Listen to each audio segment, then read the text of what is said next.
이제 말씀 듣는 시간인데요. 오늘 함께 볼 말씀은 마태복음 6장 24절부터 25절 신약성경 구면에 있는 말씀을 함께 우리 한 목소리로 두 구절밖에 안 되는데요. 마태복음 6장 24절부터 25절 한 목소리로 같이 합독하시도록 하겠습니다. 시작. 한 사람이 두 주인을 섬기지 못할 것이니 혹 이를 미워하고 저를 사랑하거나 혹 이를 중히 여기고 저를 경히 여김이라. 너희가 하나님과 재물을 겸하여 섬기지 못하니라. 그러므로 내가 너희에게 이르노니 목숨을 위하여 무엇을 먹을까 무엇을 마실까 몸을 위하여 무엇을 입을까 염려하지 말라. 목숨이 음식보다 중요하지 아니하며 몸이 의복보다 중요하지 아니하냐. 아멘. 오늘 이 말씀은 천국 소망을 품고 가는 성도들에게 주시는 바른 물질에 대한 그런 자세를 말씀합니다. 예수님께서는 이 본문의 말씀을 통해서 재물의 올바른 그런 용도, 그리고 이 동시에 많은 현대인들이 물질과 하나님을 겸하여 섬기는 그런 모습들, 그리고 오히려 하나님보다 물질을 더 숭앙하는 그런 신앙이 결여된 그런 이들에게 엄중 경고를 하시는 말씀입니다. 예수님께서는 인생들에게 하나의 두 가지 길에서 하나를 택하라고 말씀하십니다. 하나님을 택할 거냐 재물을 택할 거냐. 바로 이것을 잘 택해야 하면 인생이 형통이 있고 그리고 내세의 축복이 있기 때문에 분명하게 어떤 것을 잘 택해야 될 것을 지금 말씀하고 있다는 것입니다. 여러분, 오늘 말씀을 쭉 보게 되어지면 예수님께서 강조하는 부분이 재물이나 세상 것들을 얻는 것 자체를 비난하거나 또 그것을 정죄하지 않으십니다. 예수님은 얼마든지 자기의 일을 열심히 하고 또 정당한 이익을 얻는 것은 마땅한 일로 여기십니다. 그러나 문제는 오히려 사람의 마음 안에 그 마음의 그 경향은 자신이 무엇을 보물로 여기에 따라서 그 마음의 향배가 나누어지는데, 많은 이들은 오히려 물질을 주는 그 하나님보다 그 물질 자체만을 숭앙하고 또 물질을 지나치게 모을 때만 급급한 것에 대해서 예수님은 그것을 지금 비난하고 계시는 것입니다. 재물보다 하나님을 더 사랑하고 또 재물을 우상으로 섬기는 그 자체에 대해서 예수님은 그 부분을 지금 비판하고 계시는 것이죠. 여러분, 이 당시에 예수님께서는 결코 재물 자체를 악한 것으로 말씀하지 않습니다. 그렇다고 동시에 이 당시에 많은 유대인들이 경제적인 상권을 가지고 많은 부를 취득하는 과정 속에서 물질을 중요시하는 그런 유대인들, 물질을 악착같이 모으고 그것을 정말 너무나 중히 여기는 그 자세에 대해서도 역시 예수님은 동조하지 않는다는 것이죠. 여러분, 당시의 유대인들은 어떠했습니까? 여러분, 우리가 이 세계 경제를 지배하는 이들을 우리가 주로 유태인이라고 말을 많이 하는데요. 여러분, 이 당시 때에도 그들은 상술이 뛰어나서요, 언제 또 몇 년에 어디로 가서 일을 하여서 어떻게 돈을 벌 것인가, 그런 아주 이 계획과 체계가 잘 되어져 있는 이들입니다. 자, 그래서 그들은요 물질을 모으면서 물질을 얻게 되어지면서 그들은 물질적인 축복을, 물질적인 풍요를 하나님의 축복과 동일하게 여겨서 그들은 재물을 모으는데 그들은 온갖 관심을 다 쏟았다는 것입니다. 여기에 하나님의 뜻과 하나님의 생각은 오히려 온데간데 없고요, 오히려지 물질을 모으고 그 재물을 축적하는 그것이 바로 옳은 거다라는 그런 잘못된 물질관이 이 시대에 팽배하게 되었다는 것이죠. 여러분, 그래서 주님께서 어떻게 말씀하십니까? 여러분, 마태복음 6장 14절 한번 같이 한번 읽어볼까요? 시작. 한 사람이 두 주인을 섬기지 못할 것이니 혹 이를 미워하고 저를 사랑하거나 혹 이를 중히 여기고 저를 경히 여김이라. 너희가 하나님과 재물을 겸하여 섬기지 못하느니라. 여러분, 여기 이 말씀을 보면요, 한 사람이 두 주인을 섬기지 못한다라고 말씀합니다. 여러분, 여기에 섬기다라는 말은요, 우리가 흔히 둘로스라고 말하는 그 종, 노예라는 그 어원이 있는 그 둘루오에서 이 의미가 파생되었습니다. 이 둘루오, 종과 노예라는 그 파생어 둘로스와 연결되어진 둘루오라는 뜻은, 의미는 섬기다라는 뜻입니다. 종으로서 예속되어지고 주인을 섬긴다는 그런 뜻이 여기에 포함되어 있는데요, 여기에 의미를 보면 한 종은 한 주인을 섬겨야 되지 두 주인을 결코 섬길 수 없다는 하나님의 명제, 예수 그리스도의 명제가 여기에 포함되어 있다는 것입니다. 결국 섬기는 종은 어떠한 것입니까? 결국 섬기는 종은 그 목숨이 그 주인에게 예속되었기 때문에 주인의 명령을 따라가야 되는 겁니다. 그 주인이 말하는 것에 절대 복종하는 그런 상황들을 염두에 둘 때에 결국 종은요, 주인을 위해서 목숨을 바치고 섬겨야 할 대상으로서 주인을 모셔야 된다는 얘기입니다. 자, 그런데 여기에 이 말씀의 앞과 뒤에 그 전후 문맥을 쭉 살펴보게 되어지면요, 예수님께서 19절에 그 재물관에 대해서 너희는 과연 그 재물을 쌓을 때에 하늘에 쌓을 거냐, 아니면 그 동록이 깃들고 또 썩어 없어질 세상에 그것을 쌓을 거냐는 문제를 먼저 제기한 다음에요, 이제 이것을 확대시켜서 그러면 너희들은 두 주인 가운데 과연 무엇을 섬길 것이냐, 하나님이냐 재물 중에 과연 유일한 주인으로 무엇을 섬길 것인가에 대해서 지금 이 문제를 발전시켜서 지금 질문하고 있다는 것이죠. 즉 한 사람이 두 주인을 동시에 섬길 수 없다는 그런 자연스러운 사실을 통해서 모든 사람은 하나님과 재물 중에 오직 한 주인만을 섬겨야 될 것을 지금 말씀을 통해서 질문하고 있다는 것입니다. 여러분, 이 질문은요, 동시에 그 예수님 당시에 이스라엘에게 아주 궁극적으로 현실적인 이슈였습니다. 동시에 여러분, 시간은 달리하지만 오늘 이 시대에 우리의 현실을 보더라도요, 역시 우리에게도 이 문제는요, 우리에게 아주 중요한 이슈로 다가오는 것이죠. 여러분, 만약 어떠한 사람이 주인에게 이 주인이 있을 때에 그 주인이 둘이 될 때에 과연 주인이 둘을 모시게 되어질 때에 어떻게 그 종이 어떻게 한 주인에게 전적으로 충성할 수가 있느냐는 것이죠. 여러분, 그래서 분명하게 예수님은 한 사람이 두 주인을 섬길 수 없는 일이라고 말씀하죠. 여러분, 바로 이 경우가 우리가 계속 보고 있는 말씀인 이 재물과 하나님의 경우가 그런 것입니다.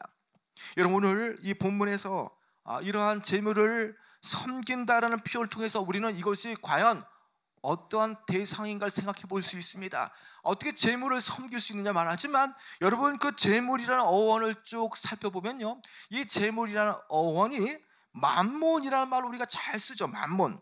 여러분, 그 맘몬이라는 말을 이 헬라어 원형으로 들어가다 보면 이 맘몬은 헬라어로 마모나이고요, 그리고 또 히브리어로 이 맘몬이라는 것은 맘모나스라는 뜻인데, 이 히브리의 맘모나스라는 뜻을 쭉 살펴보면 이것은 어떤 사람이 믿고 신뢰한다라는 뜻을 가지고 있는 거죠.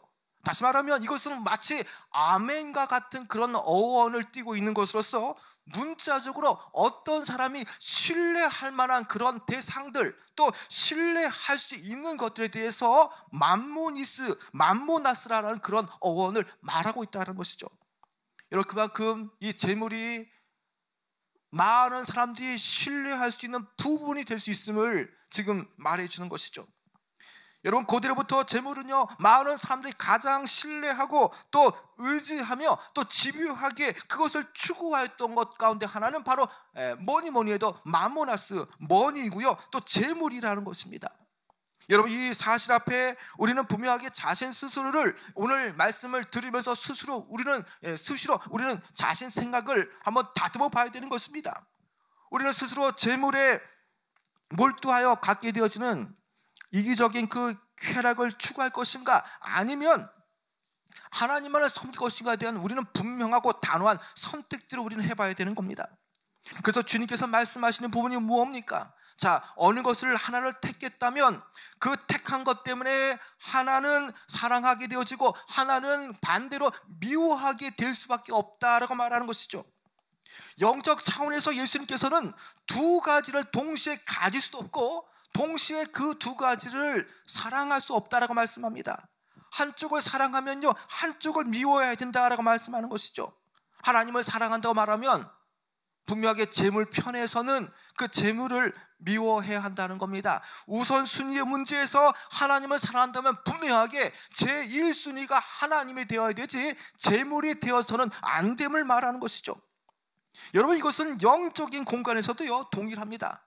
여러분, 아무리 우리가 하나님과 세상을 겸하여 섬길 수 있을 듯 하지만 여러분, 영적인 차원으로 우리가 심오하게 들어가다 보면요, 결국에는 우리가 만몬을 섬길 것인가 재물을 섬길 것인가, 마치 그 의인화된 표현처럼 얼마든지 재물을 섬길 수 있는 소지가 다분하다라는 겁니다. 여러분, 진정으로 하나님을 사랑한다면 재물이라든지 만몬을 미워하는 것이 마땅한 것입니다. 여러분, 우리는 하나님을 영화롭게 하는 일과 또 물질에만 탐닉하는 그 일들, 이 두 가지에 동시에 우리는 충성할 수 있다고 생각하면 잘못이죠. 여러분, 누구든지 세상 보화만을 추구한다면 이 땅의 물질에만 국한되어진 삶의 목적을 가지고 있다면 그의 마음은 하늘의 보화를 둘 수가 없다는 겁니다. 여러분, 동시에 이 하나님을 사랑하고 물질을 사랑하는 그 부분 중에서 택한다는 것은요, 감정적인 것뿐만 아니라 이것은요, 마음과 힘과 목숨을 다하고 의지를 다해서 어느 한편을 택하고 그런 삶을 그려내야 된다는 겁니다. 여러분, 적어도 주님을 따른다는 그 제자의 삶은 분명히 다르겠죠. 물질을 물론 필요로 하겠지만 물질이 하나님을 우선하거나 아니면 물질이 하나님을 대체하는 것은 결코 그들의 삶에 있어서는 안 된다는 것이죠. 여러분, 하나님을 사랑하지 않으면 결국 이것은요, 하나님을 미워하고 하나님을 부인하게 되어지고 하나님을 부끄러워하고 멸시하는 처사가 되어지는 것입니다. 여러분, 요점은요, 하나님과 재물, 이 만몬이라는 그 두 주인을 동시에 기쁘게 할 수가 없다는 것입니다. 우리는 어느 한쪽을 택하게 될 때에 그 한쪽을 취한 것 때문에 그 한쪽에 취해진 것은 충성을 다할 수 있고요, 또 우리가 한쪽을 취하지 않은 것은 불가피하게 거절해야 되고 그것은 멸시의 대상이 된다는 것을 알아야 되는 것입니다. 하나님이 질투의 하나님이라고 말씀하셨고 너는 나 외에 다른 신을 두지 말라고 한 이유가 무엇입니까? 하나님을 여호와 하나님으로 모시지 않는다면 분명하게 그 마음 안에는 다른 것들이 들어와서 결국에는 하나님보다 더 어떤 대상을 사랑하게 되지만 결국에는 그 질투의 하나님 앞에 그 하나님을 멸시하고 거절하는 처사가 되어진다는 것이죠. 여러분, 그렇기 때문에 우리는요, 분명하게 두 가지 것을 동시에 택할 수 없다는 것, 영적인 의미에서. 그래서 우리는 한 가지만을 택해야 되는 겁니다. 마가복음 10장 17절에 보면요, 부자 청년이 밤에 한밤중에 예수님께 찾아왔습니다. 그가 주님께 나와서 선한 선생님이여, 내가 무엇을 하여야 영생을 얻으리까? 라고 주님께 질문을 하셨습니다. 자, 예수님과 부자 청년과의 계속된 질문 속에서, 대화 속에서 예수님께서는 그 부자 청년이 무엇을 더 사랑하는가를 주님은 간파하셨습니다. 자, 그는 물론 영생에 대한 궁금함이 있었고요, 그것 때문에 찾아왔지만 그러나 그의 마음은요, 하나님보다 더 그 물질을 사랑하는 것입니다. 영생을 추구하고 싶지만 동시에 물질도 벌 수 없었다는 것입니다. 그의 인생의 계획과 그의 인생의 그 모든 것들을 보게 되어지면 가장 우선하는 문제는 오히려 하나님보다, 신앙보다, 경건보다 물질이 더 중요하게 여겼던 것이죠. 그런 차원에서 본다면 분명 부자 청년은요, 물질이 그에게 있어서 만몬이며 우상이 되어진 겁니다. 예수님께서 그의 모습을 보고 어떻게 여러 가지 이야기를 하십니까? 그가 가진 물질을 전부 나누어 주어서 예수님을 따라올 것을 제안했죠. 그러나 그의 모습은 어땠습니까? 그가 쓸쓸하게 고개를 떨구며 그것을 할 수 없어서 예수님을 떠났다라고 말합니다. 여러분, 어찌 보면 예수님께서 나를 따르라고 말씀할 때에 그가 모든 것을 버리고 주님을 따랐다면 그는 어찌 보면 13번째 제자가 될 수도 있는 좋은 기회였습니다. 그러나 그가 예수님을 따르지 못하도록 막은 것은 무엇입니까? 그것은 물질을 사랑하는 마음 때문이었습니다. 그가 예수님을 사랑하지 않은 게 아닙니다. 분명히 그는 예수님을 사랑했기 때문에 영생에 관한 정말 그런 그 중요한 것들을 알기 위해서 예수님께 찾아온 겁니다. 그러나 여러분, 번번이 그는요, 우선순위의 문제에서 예수님보다 물질을 더 사랑했다는 그 문제가 있다는 것이죠. 여러분, 예수님께서 제자로 부를 때에 여러분, 제자들의 경우를 한번 여러분 생각해 보시길 바랍니다. 여러분, 많은 제자들은 그물을 버리고 아버지를 버리고 배를 버리고 또 세관이었던 밭에는 그 세관 일을 버리고 주님을 쫓았습니다. 예수님보다 다른 것을 더 사랑하는 마음을 가지고서는요, 예수님을 쫓을 수 없다라는 거죠. 하나님보다 더 사랑하는 그것을 가지고는 예수님을 따를 수가 없다라는 겁니다. 혹 여러분들 가운데 어리석은 부자 청년처럼 하나님보다 더 어떤 것을 더 중요하게 여기고 있지는 않습니까? 여러분, 내가 하나님보다 더 가치 있다고 여기는 것, 내가 하나님보다 더 중요하게 여기는 그것을 내려놓을 때에 비로소 우리는 예수님을 따를 수가 있는 거죠. 여러분, 주님께서 지금 이 제자에게, 이 청년에게 말씀하는 게 뭡니까? 하나님보다 더 사랑하는 것을 내려놓으라는 겁니다. 물질을 내려놓으라는 겁니다. 그래서 그에게 말씀하는 것이 무엇입니까? 자, 그에게 소유를 다 팔아서 소유의 반을 팔고 남은 반을 가져가 말하지 않습니다. 소유의 전부를 다 팔아서 가난하고 어려운 이웃들에게 그것을 나누어 주라라고 말하는 것이죠. 여러분, 이 물질관에 대해서 분명하게 전적인 헌신을 요구하고 있습니다. 한편의 발은 하나님께 발을 담그고 한쪽 발은 물질에 담그는 반쪽짜리 신앙, 그것을 말하는 게 아닙니다.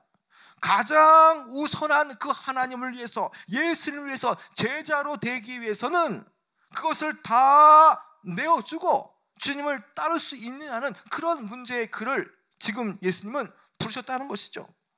여러분, 우리의 믿음 또한 그렇다는 겁니다. 신앙뿐만 아니라 물질관도 마찬가지입니다. 경제관도 마찬가지라는 겁니다. 우리의 삶의 전체를 드려야지 우리의 반쪽짜리를 드려서는 이것은 전적인 헌신이 될 수 없는 거죠. 여러분, 우리 인생에서 구원의 문제보다 더 중요한 것이 과연 무엇이 있겠습니까? 당장 내일 죽는 사람에게 돈 10억보다 그 사람이 더 중요하게 여기는 게 무엇입니까? 더 살 수 있는 것 아닙니까? 그런 차원에서 본다면 우리는 하나님의 형상을 띠고 있는 존재이기 때문에 우리에게 더 중요한 것은 구원의 문제이고요, 영생의 문제라는 겁니다. 아무리 세상적으로 성공을 하고 또 열심을 다해서 물질을 많이 모았다 해도요, 마지막 때에 그가 예수님을 알지 못한다면 과연 무슨 의미가 있겠습니까? 아무리 돈 많이 벌고 잘 산다고 한들 그가 구원받지 못한다면 무슨 의미가 있겠습니까? 여러분, 그래서 오늘 예수님께서는 분명하게 한 주인을 가져야만 한다고 말합니다. 물질이냐 하나님이냐, 물질이냐 예수님이냐라는 것에서 옳은 선택을 하기를 원하신다는 것이죠. 우리는 돈을 섬기는 이 물질주의의 시대 속에 살고 있습니다. 수많은 사람들은 그저 죽으면 남겨두고 갈 돈을 모으고 쌓는데 급급한 것이죠. 그리고 그렇게 많은 인생을 허비합니다.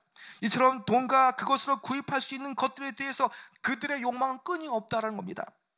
여러분, 왜 많은 사람들이 돈에 대해서요 그렇게 돈을 섬기고 돈에 대해서 열광하겠습니까? 여러분, 몇 가지를 좀 제가 살펴봤는데요, 여러분, 사람들이 가진 그 재물에 대해서 많은 사람들은 존재의 의의와 가치를 부여하기 때문입니다. 가진 물질 때문에 그의 성취와 그의 어떤 존재를 이 물질로 대체하라는 경향이 있다는 것이죠.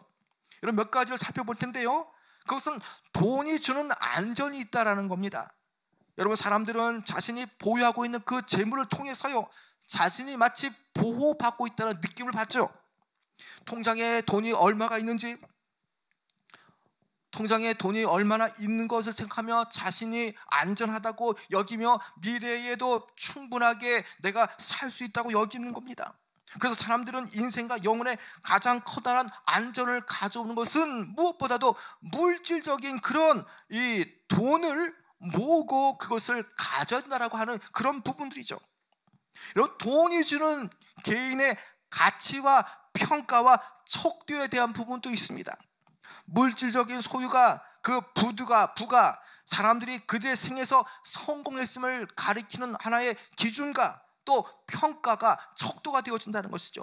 내가 이만큼 돈을 가졌다면 내가 이런 사람들과 함께 살면서 좋은 옷을 입고 좋은 스포츠카를 타며 좋은 식사를 하며 좋은 집에서 아름답게 살면서 좋은 낭만을 느끼는 것이죠.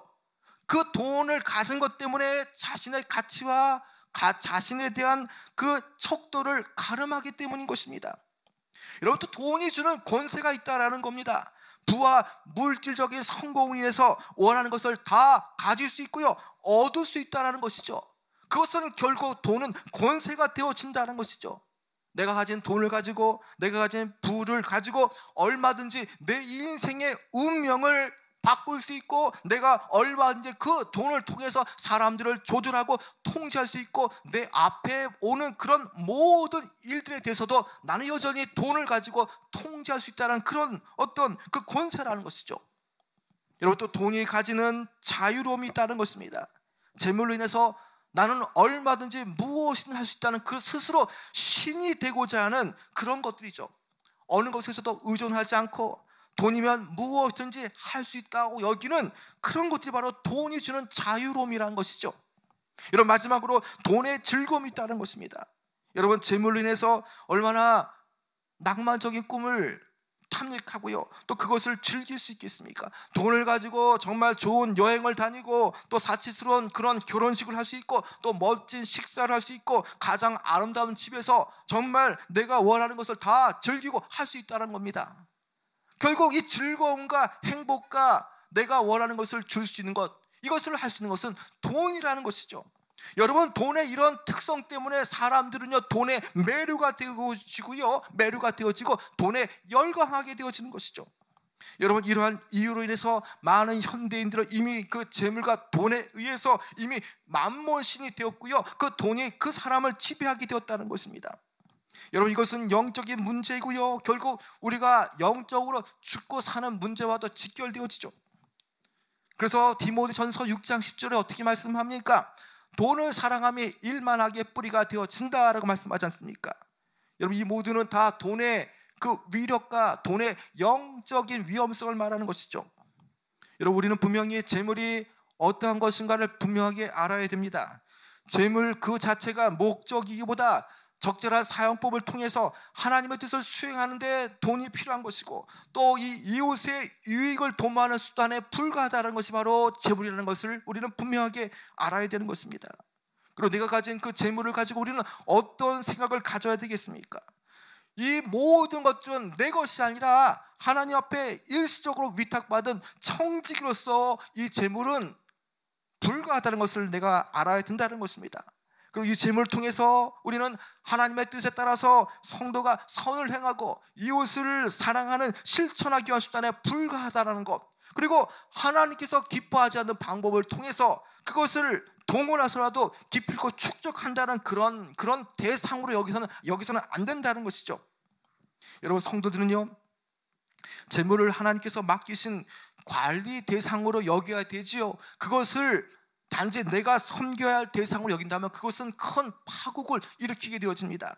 여러분, 청지기의 자세를 지닐 때에 우리는 얼마든지 이런 물질의 배금 사상에서 벗어날 수가 있습니다. 그리고 이것을 우리가 마음을 지킬 때에 우리는 하늘 아래 참된 보물을 쌓을 수가 있다는 것이죠. 또 그렇다고 해서 성도가 재물 자체를 죄악시해서는 안 된다는 것입니다.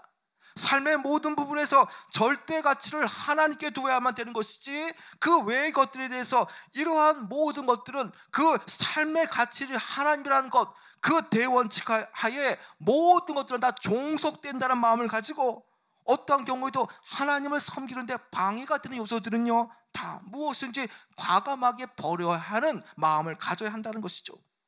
오늘 우리는 누가 나의 결정에 큰 영향을 주는가 생각해 봐야 됩니다. 내 결정에 하나님인가 아니면 돈이라는 만몬인가 우리는 스스로 생각해 봐야 합니다. 그리고 동시에 우리는요, 나는 그리스도와 돈이 주는 그 보장 가운데에 과연 나는 누구를 주인으로 삼고 있는가 생각해 봐야 되는 것이죠. 여러분, 부와 재물에 대한 그런 사랑이 가득하면요, 결국 자기 혼자만을 위해서 또 그것을 쌓기 위해 급급하기 때문에 결국 하나님과 이웃에 대해서 담을 쌓게 되었습니다. 단순히 돈 버는 것이 삶의 목적이라면, 돈의 욕심에 사로잡힌다면 결국 그는요, 하나님부터 격리되어지고요, 심한 영적인 고립 상태에 떨어지게 되어진다는 것입니다. 그래서 돈에 대한 탐욕과 욕심은요, 아주 심각한 그 악한 자가 아주 좋아하는 그 함정이라고 말할 수가 있는 것이죠. 오늘 우리는 우리에게 주어진 환경과 또 내가 벌어지는 그 물질 속에서 우리는 잘 선택해야 됩니다. 하나님에 대한 봉사와 사랑과 헌신이냐, 아니면 사탄이 주는 물질에 대한 탐욕으로서의 그 물질을 추구하는 그 헌신이냐, 우리는 선택해 봐야 한다는 것입니다. 여러분, 이것을 선택하는 것은요, 감정적인 문제뿐만 아니라 이것은 의지적인 문제가 되어지는 겁니다. 내가 이 부분을 선택하는 문제는요, 하나님께 나의 섬김, 마음과 또 생각과 온 힘을 다해서 우리가 집중하며 선택해야 될 부분이라는 것입니다. 여러분, 우리가 물질에 탐닉하지 않고요, 또 이 주신 물질을 우리가 어떤 식으로 잘 써서 우리가 이런 하나님께 영광을 돌리는 삶을 여러분 우리가 구현할 수가 있겠습니까? 여러분, 그것은요, 우리가 재물에 탐닉하기 보기보다는요, 탐닉하지 않고요, 성경에서 말하는 그대로 우리는 재물을 흘러보내는 일을 해야 합니다. 여러분, 이 영적인 원리는요, 교회와 가정도 마찬가지라는 것입니다. 돈만 계속 모아두면 그 돈이 계속 쌓일 것처럼 보이지만 그렇지가 않다는 겁니다. 여러분, 돈이 쌓일 때에 성경에서 말하는 것처럼 일정 부분을 우리는 어려운 성도들, 또 선교지를 위해서, 또 지역의 2km 반경 이내에 이 교회가 속한 그 지역 주민들을 위해서 마치 이것을 줄로 재어준 아름다운 구역이란 마음을 가지고 우리가 돌아보는 마음으로 물질을 흘러내보내야 하는 것입니다. 여러분, 잠언서 13장 22절에 아주 우리에게 의미심장한 말씀을 우리에게 합니다. 여러분, 잠언서 13장 22절의 말씀을 보면요, 선인은 그 산업을 자자손손에게 끼쳐도 죄인의 재물은 의인을 위하여 쌓아두니라. 여러분, 이 말씀의 의미가 과연 무엇이겠습니까?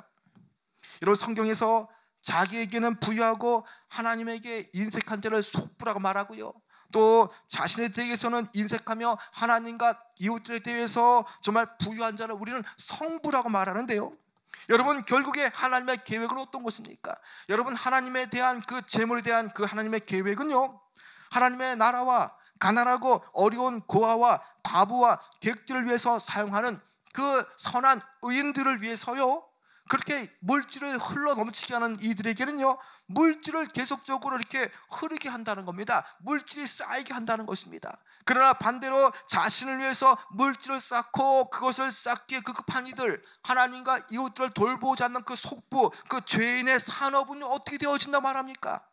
그 죄인의 그 산업, 그 기반은요, 결국에는 하나님께서 그 모든 재물들을 의인에게로 옮기시겠다는 말씀이라는 것이죠. 여러분, 물질을 계속 쌓아두면 물질이 쌓일 것처럼 보여지지만 그렇지가 않다는 겁니다. 여러분, 그러나 우리가 물질을요, 가난한 이웃들을 위해서, 또 우리가 선교지를 위해서, 또 우리 지역의 또 성도들에게, 어려운 이웃들에게 이것을 흘러넘치게 한다면요, 이것을 흘러보내게 되어지면요, 우리는 더 물질의 그 풍요로움을 우리는 얻게 되어지는 역사가 나타나게 되어지는 것입니다. 여러분, 그런 차원에서 우리가 동천이동 관내에 이 두 가구의 어려운 이웃들을 우리가 반찬을 나누는 그런 사역을 우리가 지금 감당하고 있습니다. 또 돌보는 마음으로, 선교지의 어려운 그 돌보는 마음으로 우리가 방글라데시 선교지를 우리가 긴급 선교 후원을 하는 이유도 무엇입니까? 여러분, 교회의 그 재정도요, 계속 쌓아두면 안 된다는 것입니다. 어느 부분이 되어지면 그 교회의 재정도 흘러오게 해야 하는 겁니다. 가난하고 어려운 이웃들에게 일정 부분 교회의 재정이 쌓이면 그것을 흘려보내는 일을 하는 겁니다. 가난하고 어려운 이웃들, 또 우리 성도들 가운데 어려운 이웃들, 또 장학사업이라든지 아니면 선교지의 어려운 이웃들을 돌아보는 마음으로 그 물질을 흘려보내야만 동시에 그 하나님의 선한 일을 통해서 물질은 다시금 들어오게 되어지는 것입니다. 여러분, 이것이 얼마나 영적인 원리인지 그렇게 보여지지 않지만 이런 일을 하면요, 참 놀랍게 물질이 새어나가는 것처럼 보이지만 또 역시 물질을 주님께서 배로 부어주는 것을 우리가 볼 수가 있는 것이죠.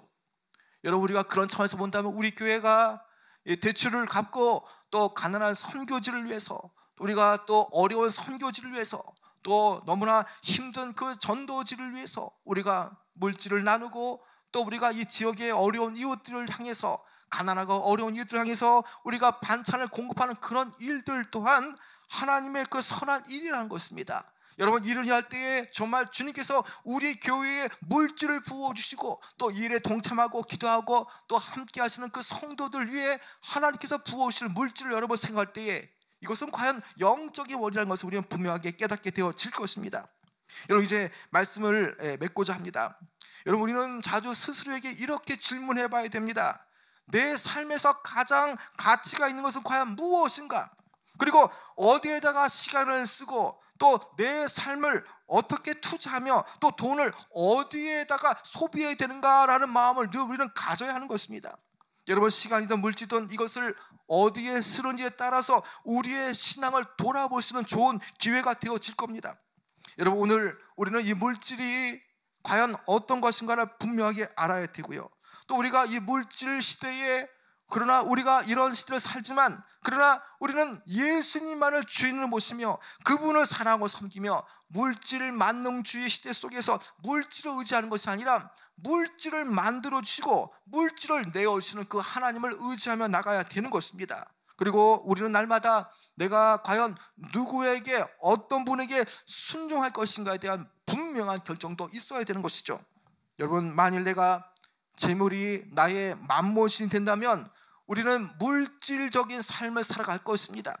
그러나 내가 하나님의 말씀을 의지하며 하나님의 내 인생의 주관자가 되어지고 주인이 되어준다면 우리는 주님을 통해서 물질이 부어지게 되어지고 또 물질을 통해서 하나님의 일이 일어나고 하나님께서 하시는 선한 일을 통해서 우리를 위해서 역사하시는 놀라운 일들을 우리는 발견할 수가 있을 것입니다. 여러분, 오늘 이 주시는 말씀을 통해서 우리가 하나님을 섬길 것인가 아니면 물질을 섬길 것인가의 양자택일 가운데 우리는 오직 하나님만을 섬기며 하나님께서 주시는 그 마음과 그 물질관을 가지고 우리가 주님의 나라를 위해서 또 그 일을 확장케 하는 일에 어렵고 힘들고 또 이 지역과 또 선교지에 필요한 이들에게 물질을 흘러넘치게 해서 또 그 일을 통해서 거룩한 성부가 되어서 내 삶에 풍요롭고 교회가 더욱더 주의를 잘 감당할 수 있는 귀한 교회 되어지기를 주님의 이름으로 축복하고 축원합니다.